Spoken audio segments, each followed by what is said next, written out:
மரண இருளின் திசையில் இருந்தவர்களுக்கு வெளிச்சம் உதித்தது.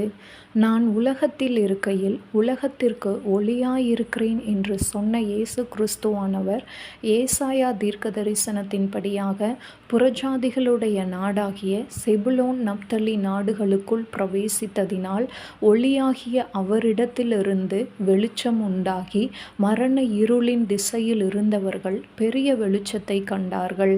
ஆம், நம்முடைய வாழ்விலும் கூட வசனத்தின்படியாக இயேசு கிறிஸ்துவை பின்பற்றுகிறவன் அந்த ஜீவ ஒளியை அடைந்திருக்கிறான்.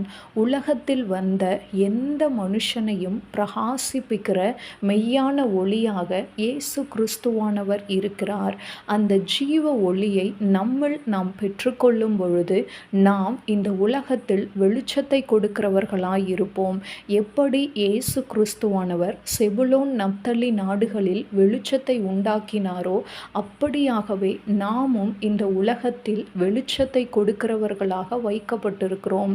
உதிக்கிற உங்கள் ஒளியினிடத்திற்கு ராஜாக்கள் கடந்து வரும்படியாக இயேசு கிறிஸ்துவை போல நாம் இருப்போமாக. கர்த்தர் தாமே உங்களை ஆசீர்வதிப்பாராக.